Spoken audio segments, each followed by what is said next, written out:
Hi there, welcome to Let's Talk Tottenham. A very ad hoc one today, and it's going to make the Everton one that drops later on today and a little bit out of date. So I'm sure you're all aware. You're aware of the news. Jose has gone 6 days before a cup final as well. Very strange timing. So there has to have been something that's gone on there. Has to be. I've seen reports that he lost all the dressing room apart from a couple. I'm sure if that's true, we can guess which couple they are. And other reports that he refused to take training because of the European Super League in protest to that, and then got fired because of that. But I mean, that could be a Jose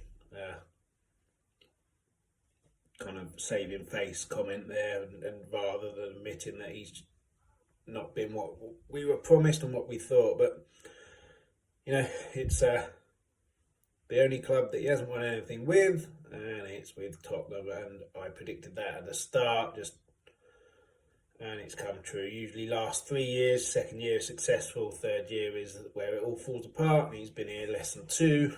I mean, he's been here 17 months, and we had a 4-month off from the pandemic, so he's literally been here just over a year. Hasn't really progressed us at all.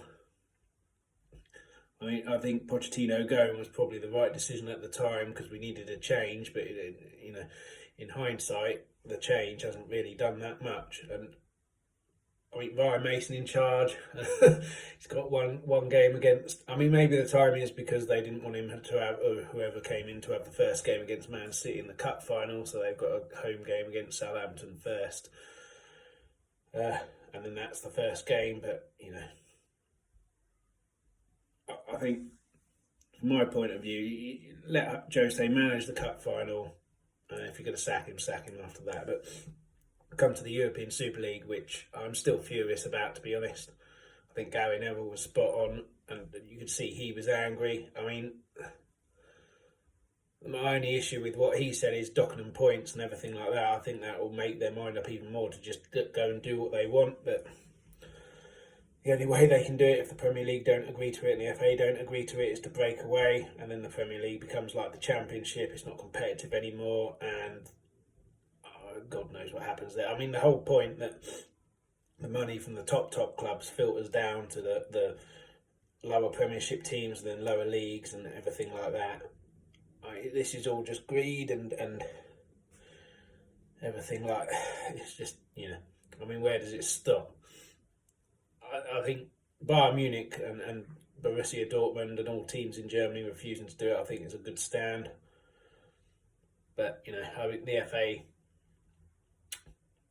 possibly putting in penalties like you won't play for your international team again, you can't. I mean, some players don't even play for them and probably don't really care that much. And at the end of the day, the clubs pay them the money and the international games don't. So, are they really going to be that bothered? But, it's just, we're in the middle of a pandemic here. People have been worried about their jobs and their lives because they're losing mortgages, losing money, losing jobs and can't pay their mortgages. And then you've got these people wanting to get another 300 million just because they can get it. And it's just disgrace, isn't it? I mean, fans only being able to go to the home games unless they, fork out on a holiday every few weeks.